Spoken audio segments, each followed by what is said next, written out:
here with Caprice Jackson-Gard, and she's a member of the Baltimore Jazz Consortium, and so there are three partners that sponsor this evening's event. And so Caprice Jackson-Gard, along with Bernard Gray and Thomas Saunders, myself. And so Caprice also is our connection here at the historic Grand venue. Now, this was the fourth concert here at the Grand, Caprice, and what did you think about Carlos Johnson this afternoon? I think Carlos Johnson is a iconic, he's iconic and he has a legacy presence when it comes to the jazz community and really perpetuating the genre. You know, he's the old, I think Doc said that in his comments during the show, that he brings really the authenticity of the traditional golden era heyday sort of jazz feel, and he's yet, you know, still he bridges. He's a bridge. And I think that there are musicians and there are musicians, and a musician like Carlos Johnson can really help us to pass it on, to jumpstart it, to revive it, to celebrate it, to honor it. And oh my gosh, it was just phenomenal. I could see how he was taking some people down memory lane, and other people just, you know, they were here for the ride of just listening to quality jazz in a quality setting for a quality moment.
Okay, another thing is that he brought so many people from Zone 1. You know, for many people, this was their first experience here at the Grand Historic venue. And, you know, earlier we interviewed Mr. Carlos Johnson, and he talked about his experience and what the expectations were from people of Zone 1. So you grew up in West Baltimore. True. Okay, so it was a lot of West Baltimore people here this afternoon. Yes, it was. Mostly West Baltimore. Right, mostly West Baltimore. And for those of you who don't know the difference, you know, there were two segments where black people lived in Baltimore. Zone 1. Zone 1. Predominantly. Predominantly Zone 1 in West Baltimore. And I grew up in Zone 1, and it was an area designated so they could place us in one specific area, the black African American. And it was the life expectancy of a kid in that area was 16 years old. So to evolve to anything productive was almost a non-issue. Either you would get shot or drugs or something would take you down. It was destined and geographically categorized for that purpose, to keep us in one negative environment. But God blessed me to be able to succumb that. I've been all over the world playing my jazz with Demeter Joe, and when she was on the marquee, she would have Demeter Joe, Carlos Johnson, and the Zone 1 band, where I came from. Okay, so it was a tribute to where I come from. Right, so you've never forgot your roots. So No, that's why indeed.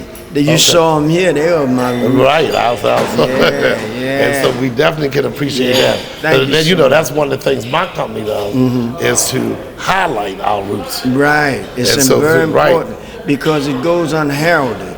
Right. You know, if nobody don't tell a story, it just goes smothered under, covered up under the rug. You have some great talents that come out of that area, you know, in professional sports, professional music, you know, accountants, librarians, teachers. Oh, it's just beautiful, but, you know. But like, it was designated to keep us in a specific area designed to be unproductive for the African American. So is that where you first were introduced to music? Yes, I went to every school of music that they had in Baltimore City in that area at that time. I was 9 years old. I was in elementary school. I started playing the saxophone. And from elementary school, I went to junior high school. I was listed in every major program, music program in the city, you know?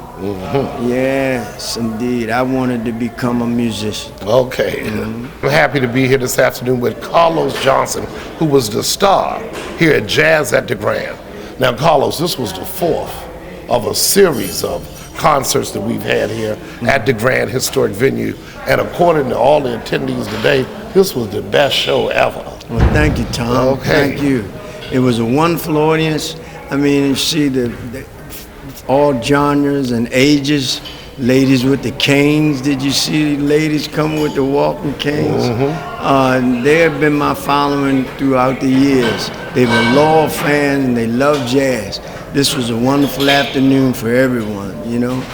And I thank you for having me. And Carlos, I must say, as a promoter, this is one of the easiest jobs I ever had. Well, that's beautiful. It was just easy. I'm saying people were calling, you know, once we distributed the information, people just called, and so it didn't really take any effort to promote this. Well, that's grace, glory to God. So with these people who attended this evening, do you foresee an increase in attendance here from now on at the Jazz Series? I think that this was definitely a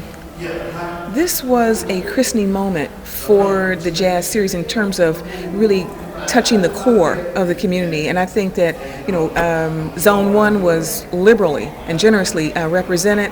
And that means a lot because I think once it catches on, I heard comments like, oh my gosh, we needed something like this. Oh, I feel safe.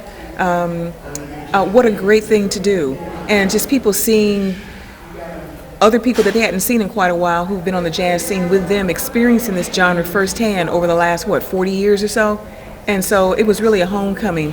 And I think we will see more of this, in addition to sort of like a dimension that is going to lead to a very eclectic mix and world of people coming from downtown, coming from the professional circus, elsewhere, from the musical circus. We had a lot of musicians, those that have worked with Carlos over the years. I talked with a few, and those who really take jazz very seriously. Had even a father and son that I was talking to as well, who made sure that he brought his son today, and that was really special. We want more of that. And another thing is that to include younger people in the past or the tradition, we've invited students from Sojourner Douglas College to attend these events. So even if they show up at the door, they still will be given a $10 charge to make it affordable for them. Because that's one of the things, to preserve jazz, we need to pass it on to a newer generation. And Mr. Johnson has done that by adding the new musicians to his act. Afternoon with Leon Alexander. Did I get that correct? Yes. And so, Leon, this is the first time I've heard you. I've heard Carlos a number of times, but when did you start playing with him? I've been playing with him off and on for about 5 or 6 years. Oh, 5 or 6 years. Yeah. Okay, well, I thought you were fantastic. Yeah, well, and of course, the crowd did. Yeah, thank you. Yeah, so you've been playing with him 5 or 6 years. Yeah. So what are some of the places you played with him? Oh man, well I played in D.C. They have the jazz series at Westminster Church. Oh, I'm familiar with that. Played yes. with that, and a lot of different concert venues with him over the years. Oh, okay. Well, this is a new activity that we started here at the Grand. You know, our summer jazz series called Jazz at the Grand, and this was the 4th concert, but it was the most attended event that we've had so far, and the audience really loved you. So what is your background? Where did you learn to play drums? Well, I grew up in D.C. D.C. Youth Orchestra program as a kid. Okay. I went to Duke Ellington High School of the Arts. Oh, okay. Then I went to college at Oberlin Conservatory of Music, College in Ohio. And then I went to University of California at San Diego for graduate school. Oh, great. In jazz studies and Afro-American music history. Oh, okay. And I was in Vegas with Wayne Newton for a little while. Oh, really? 3 years. Oh, yes. okay. Freddie Hubbard. Oh boy, a lot of different artists, you know.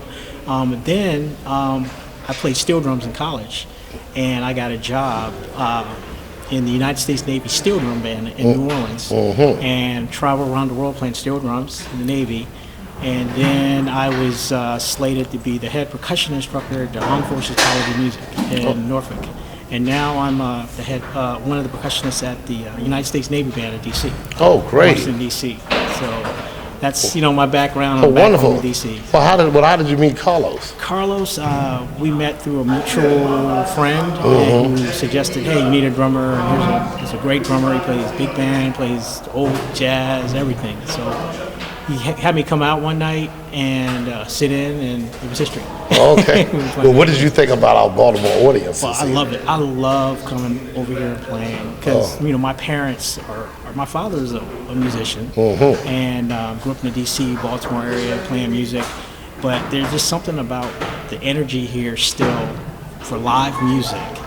People come out to see live music, and of course, playing with Carlos, you're gonna see everybody. You know. Well, were you familiar with the old Left Bank Jazz Society? I heard of it. Yes. You heard of it? Yes. Okay, yes. so a lot of the people that were here this afternoon were people who used to attend the Left Bank Jazz Society sessions regularly. Right. And so I got that old Baltimore feel. Yes, So I'm sure you got the same feel Absolutely. from our Baltimore audience. Absolutely. Well, So- I'd like to thank you for coming in and for sharing your time with us this afternoon. Oh, you're welcome. Okay, Had a great time. you're great. Yeah, and thank so you. we're going to follow your career. Yeah, all right. Okay. All right. Well, anyway, thank you for coming. Okay, well, I'm happy to be with Jay Thompson this afternoon, and Jay was one of the stars of this afternoon's performance. Jay, I'm familiar with you, seeing you at local places playing with other people, but to this afternoon's performance was just wonderful. Thank you so much. I really enjoyed it. Okay, and Jay, I just saw that the audience just really responded to you. Even our camera woman, Miss Loretta Gubernado, was rocking over here and everything. So, Well, Tom, that is what we're looking for. We want the audience to really feel a part of the show and a part of that energy, that positive energy. well, Jay, where did you start? How long have you been playing music? Been playing about 40 years. I'm originally from Aberdeen, Proving Ground, Maryland. I'm a military brat, and both my parents love music.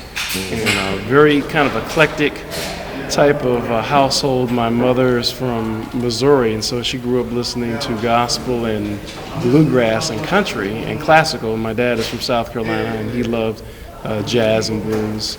And so just had that nice background of growing up with Dizzy Gillespie, Stevie Wonder, Dave Brubeck, the Beatles, all in the same household. Well, was this your first show with Carlos? No. I've been playing for Carlos for a few years now. And it's really is a terrific group. Leon Alexander, as you know, from the Navy Band, he is just awesome. And Jackie Harrison, Carlos. The guys in the band really love each other. And it's comfortable. That's one of the best ways I can describe it. It's a very comfortable type group. Okay, and then we can feel that energy. But you've been around, and so you played with some other musicians in Baltimore as well. Who are some of the other musicians? Ethel Ennis and Regina Bell from up there in New Jersey. You've probably heard of her. And, Yes. I play a lot with Phil Butts in the Sunset Band. We play a lot around town. Curtis Pope in the Midnight Movers. He was with Wilson Pickett. Just a lot of really good musicians. Maryland is actually underrated as a home of music. You know, people like to talk about L.A. and New York, but Baltimore especially, UB Blake, there's a lot of Ethel Ennis, a lot of terrific musicians have come out of this town. So what is your background? When did you start playing music? I started playing around 7 years old. My parents used to buy these Easter baskets that had these plastic guitars in it. And even though my dad is not a formal musician, he would play a little bit on the guitar, and then I picked it up. This caught the bug as a little kid. And my mother said, well, if you want to play guitar, we're going to enroll you in guitar lessons. I eventually went to college for it. Went to Rutgers University up in New Jersey, and then graduated from Howard University with a bachelor's and master's in music. So it's been quite a journey, and I've enjoyed it. Okay, well, we hope to see more of you, and we certainly will be following your career. Now, one of the things we tried to emulate with this series was the old Left Bank Jazz Society. Do you remember that? Absolutely. When I would turn on WPFW, WEAA also, they would always mention the Left Bank Society. And so one of the places that I play at also is the Art Social Club, which of course, Millie and everybody that's affiliated with that. I finally, once I got grown and old enough to go in and play in these places, I realized, okay, so this is where this music was coming from. So it was quite enlightening. It's fantastic. Okay, well, we want to thank you for sharing your time with us this afternoon, and keep up the good work. We were really impressed this afternoon. Thank you so much. It's been a pleasure. Well, Jay, I've heard you've been described as the Jimi Hendrix of the jazz set. Wow, Have you heard that? That is quite an honor. Thank you so much for those kind words. That is quite an honor. He was an inspiration, believe it or not. Thank you. Thank you Okay, very much. because I mean, you really made the guitar talk. Thank you so much. Okay.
What did you think of the young musicians this afternoon?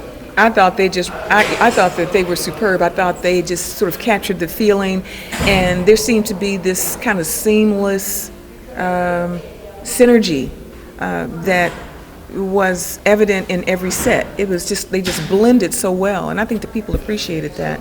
Back to what Tom was saying about passing it on to our young people, I think that in the future we'll also have the dimension of the kids from the Peabody, for example. In Baltimore School of the Arts, we're reaching out to them to let them know that this series is here for them, and they can be exposed to classic American music that we all know and call jazz. Now, one of the things that a couple of the interviewees pointed out, they felt that over 90-some% of the people that were here this afternoon were from Baltimore, mainly West Baltimore. So what are some of the things that the hotel is doing to increase hotel participation and participation from tourists that are here in the downtown area? Well, effective this Monday, they just opened on July 1st with the whole rebranding, because formerly the Grand Historic Venue, and this may have been said, was the Tremont Grand. Now it's the Grand Historic Venue.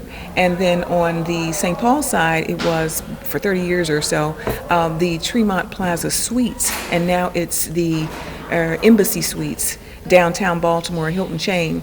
So with that, now that they've kind of activated and everything is moving forward, what they're going to do are things like, making sure that in-house they have these electrical boards that they just activated last week, and so there'll be announcements there. There'll also be the collateral, which is lovely, will be inserted into all of the bills and at the registration desk. And they're exploring the sandwich sign for the streets because we get significant traffic.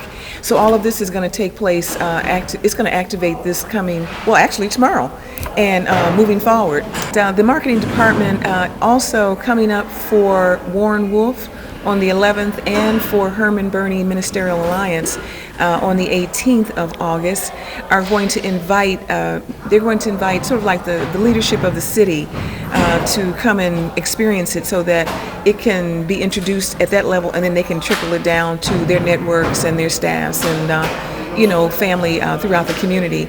And they include Visit Baltimore, Downtown Partnership, Peabody.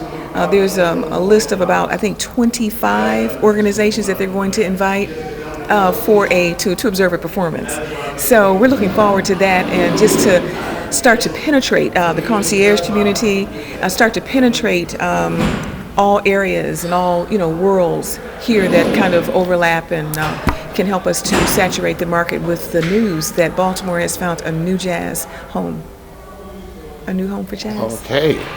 Well, anyway, that sounds wonderful, and so we can expect this to continue to grow.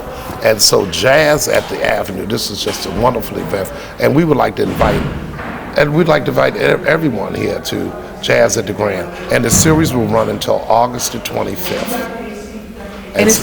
And so, what is the website that they can go on to learn more information about this? www.grandhistoricvenue.com. And then there'll be a page, Grand Events, and on that Grand Events page, you can visit the Jazz at the Grand series. And we'll be updating in September. It's been so well received that the Grand wants to extend the jazz series, and we're pulling that together now for the fall and the winter. So we need the continued support, and the momentum has been established, and we're just looking forward to moving forward and bringing jazz to life in Baltimore City again. I'm here this afternoon with Mildred Battle, who's president of the Left Mind Jazz Society. And so Millie was also the top ticket seller for this evening's event.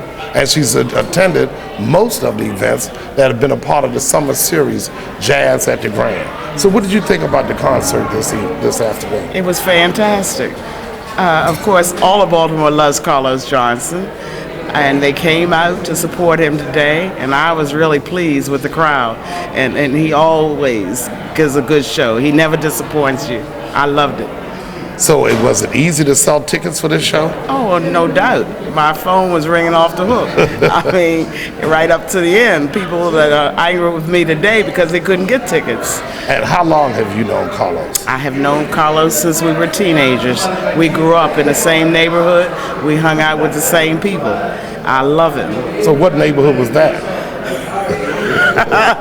Well, he alluded to that today when he talked about Zone 1. Oh, okay. Back in the day before zip codes. Okay. We had zones. Oh, okay. And Carlos and I'm not going to say where because he may not appreciate it, but we all grew up in the same neighborhood, which was in West Baltimore. Okay, and I see it was a lot of old West Baltimore people here this afternoon. It certainly was. And I hope we can draw the same from East Baltimore when the Dunbar alumni band will be here as the last event of the I will certainly be pushing it. Okay, and we appreciate all that you have done to make this series a success. Well, you know that I love jazz, and I will support jazz wherever. Absolutely. Okay, so thank you. Yes. Thank you for your support, and thank you for this interview. Absolutely. Just with the word of mouth and the underground connections, the show sold out. Well, I had a following through the years in Baltimore, you well know, because I've done a lot of events with you and your organization, and we've always done well with your organization. So when they brought you on board here, you know, your success and experience and knowledge and promoting just was an asset to the event. Well, I want to thank you for that. And Carlos, your musicians are outstanding. Thank you very much. You know, I've seen you with Jackie Washington, you know, for years. Yeah. But where'd you get these other people from? Well, through the years, I contacted them, and I thought we needed another guitar to add, and since we don't have a bass player, it's astronomical. Jay Thompson, you know, Leon, Leon is in the Navy. He told you, you know. Yeah, he told me that. Yeah, he's a wonderful personality. Nice kid, man. Really, and he can play, man. God knows he can play. Another asset, Carlos, was that people said they hadn't seen you for so long. So I know you've been playing music. So where have you been playing? New York, Washington, Virginia, all over, Tom. And, you know, we were doing a lot of concerts because the club scene has become a dead issue now. You know, not people coming out with the violence in the neighborhoods. A lot of people in coming out. Even in New York, you have the same thing. Clubs aren't being filled up like they used to be, you know. We got to curb this gun violence, you know. Right. Now, one of the things I've been trying to get the city is to recognize is that Baltimore has great musicians, and we have our own style. That's right. And we need our own stamp. You know, That's some right. people give up on that concept because they think like jazz is for New Orleans, but that's a Dixieland That's sound. right. And it's Listen, unique around here. That's right, Tom. We have our own specific musical trend in Baltimore. I was the Meter Joe's band director for 17 years. We went all over the world. But everywhere we went, Baltimore musicians was highly accredited. You know, you got some of the most generous and talented people right here in Baltimore. Gold mine right here in this town. And I just want to thank the people here at the Grand for giving us this opportunity. Wonderful You know, because for the opportunity. longest time I've been trying to get jazz in the downtown area. In a nice, respectable arena with a lovely atmosphere. Beautiful. Right. Because atmosphere and jazz go together, you know? Absolutely. And this was one hell of an afternoon, and I thank you for having me. Okay, know, thank you. yes, and indeed. so we want you to keep up the good work. And the other thing is we want to make sure we celebrate you as our favorite son Thank of you. jazz in Baltimore City. Thank you, Tom. As long as God keep blessing me, I'm going to keep playing. Thank All you, right, sir. and thank you. Thank you all. Thank you again. very much. Okay. Okay, well, thank you. And thank you, Caprice. And this has just been a wonderful event. And we look toward growing and we look forward to a very good relationship. So thank you. And we'll see you next week. Jazz is back in Baltimore. Bravo! All right.